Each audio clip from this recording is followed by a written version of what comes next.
भाव भयणीनो, वेंचीक पुताची वोपार आमी जायते पावटी वाचल्या, आयकल्या आनी ताचेर जायते पावटी नियाळूय केला. आनी जायते पावटी आमी हो नियाळ करता आसतना म्हणलां आमी पातकी, आनी आमी जर तर पातकांतलीं आमची पातक ओळखून घेवन बापा मुखार येयत जाल्यार आमचो बाप, काकलुतीचो बाप, मोगाचो बाप, दयाळायेचो बाप तो बक्षिता आनी परतून घेता. ही वोपार सुरू जाता आसतनाच पयलींच जेजू सांगता, कोण एका मनशाक दोग पूत आसले तांचे मदल्या धाकट्यान बापाय लागीं आपलें दायज मागलें आनी बापायन काडलें आनी दिलें.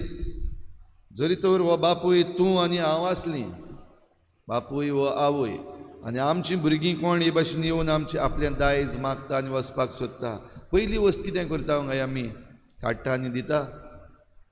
तुमी काडून दितलीं? तुमचे लागीं येवन तुमचो पूत, तुमची धूव मागता म्हजें दायज दी, काडून दितलीं? जाल्यार तुमचेच भाशेन आनी म्हजेच भाशेन म्हाका दिसता ह्याय बापायन केल्लें तें वोपारीन घालूंक ना.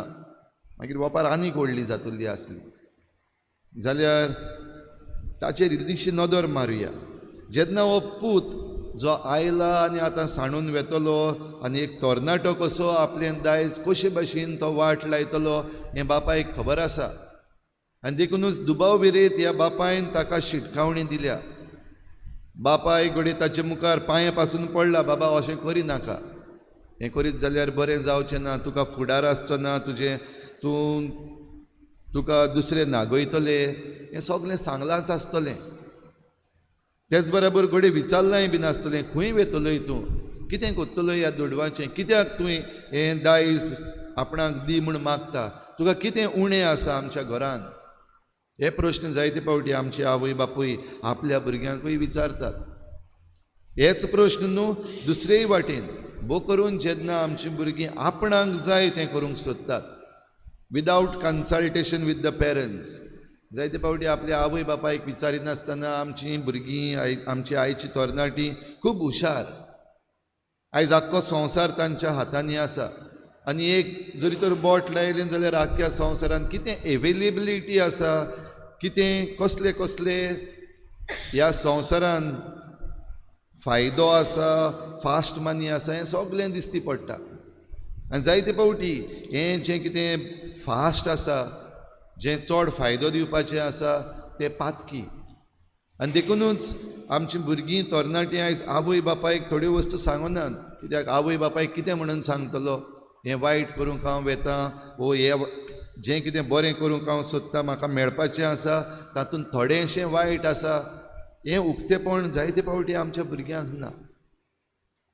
आनी जितलेय पावटी आवय बापायक दिसता कितेंय तरी हांगासर उणें आसा, कितें तरी फाल्त आसा, कितें तरी चुकीचें आसा, जाल्यार आवय बापूय थोडे पावटी आपणाचें मन सांगतात.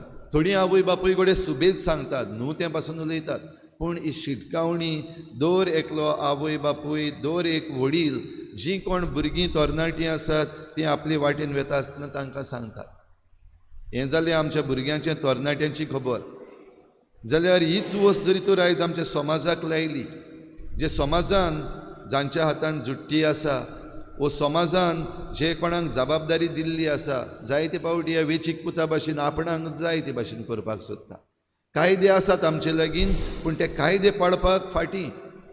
त्या कायद्यान जे लूप होल आसा ते जायते पावटी वापरून वो नाका जाल्ले कायद्यांचो बदल हें करून आयज आमचें जायतें निसंटन जायत आसा.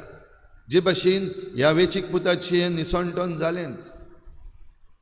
जी शिटकावणी घडये बापायन दिल्ली, जी आयच्या ह्या शुभ वर्तमानान बरोवंक ना, पूण ही शिटकावणी दिल्ली ती खरी जाली. हो पूत त्रासान पडलो आनी हो त्रासान पडलो तें घडये पयलीं चिंतूंक पासून ना. कित्याक ज्या गांवांत तो गेल्लो दुबावविरेत त्या गांवची खबर काडूनच गेल्लो. थंयसर बरें बरें जिवीत आसा, मौजा आसा, हें सगळें पळोवन गेल्लो. कोणा लागीं तरी ताणें थंयसर फ्रेंडशीप मारलेली, संपर्क सादलेलो. आनी तरी आसतना ह्या जाग्यार जंय ताच्यान जायतें बरें जोडूंक जातालें थंयसर तो त्रासान पडलो. खबर नासतना, चिती नासतना आनीक जें कितें जावपाक नाका आसलें तें जालें. आनी आयज जेन्ना आमी हे भाशेन करता, जावं भुरगीं तरणाटीं वाडलेलीं, वो जी कोण जबाबदारी आसलेलीं मनशां, वो आमचो सरकार जेन्ना हे भाशेन हें जाणा जावन नाका जाल्ल्यो वस्तू करता, बेकायदेशीर करता, तेन्ना हें निसंटन आमकां रावताच. आनी ह्या दिसांनी आमकां संवसार भर हें निसंटन दिसती पडटा. भाव भयणीनो, असल्या वेळार उलो मिकेस प्रवाद्याच्या पुस्तकान आयज तुज्या पोरजेक बोडी घेवन चोरवाक व्हर. आमी जायते फावटी आयकलां आनी आयच्या काळार हें सोंपता. स्पेर द रॉड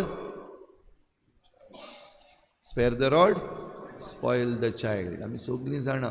आनी आयज मिकेस प्रवादी कडेन देवाक शिकयता, spare the rod spoil the child. तुजे पोरजेक बोडी घेवन चोरवाक व्हर.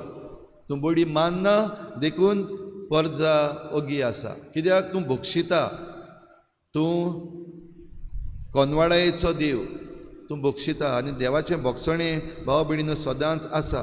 पूण कितले पासून आमी तें भोगसणें घेवंक पावता? हें भोगसणें देवाचें सदांच आसा. जितले फावटी आमी चूक ओडकून घेता आनी परतून येता देवाशी. केदी व्हडली आमची चूक जावं, केदें व्हडलें आमचें निसंटन जालां जावं, आमी आख्खें आमचें अस्तित्व पासून घडये ओगडायलां ह्या वेचीक पुता भाशेन.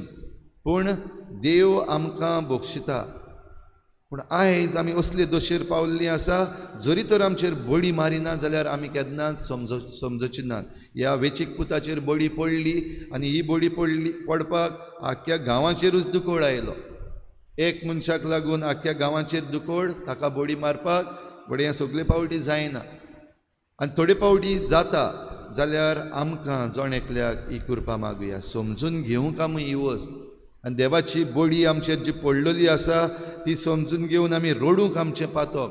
म्हाका आनीक आतां तुजो पूत म्हणूंक फावना, पूण एक मानाय कसो दवर, म्हजे चुरचुरे कर. आमकां जरी तर भाव भयणीनो जायती मिजास आयिल्ली आसा आनी आमचें व्हडपण आमच्या तकलेर मारलेलें आसा जाल्यार आमी हें म्हणूंक पावचें ना. आमची चूक मानूनच घेवपाक पावची ना. शेवट निसंटन आनी कांयच जावचें ना. पूण जरी तर आमकां खालतिकाय आसा, आनी ही खालतिकाय म्हणल्यार एक करेज, ही करेज जरी तर आमकां आसा आनी आमची पातकां, आमच्यो चुकी आनी जें कितें आमी चुकीचें केल्लें आसा तें मानून घेवपाक आमकां हें धाडस आसा जाल्यार दुबाव विरीत आमकां देव परतून भरून काडटलो.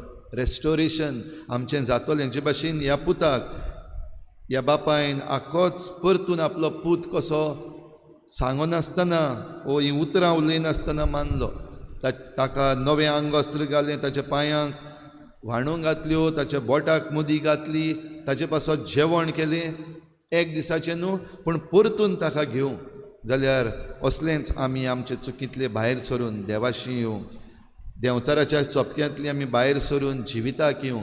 आमकां जण एकल्याक सगल्यांक जी कोण चुकी करतात आपणाच्याच वाद्याचीं जाल्लीं आसात आनी आपणाक जाय तें करून वचून त्रासान पडपाचीं आसात, तांकां ही कृपा मागुया.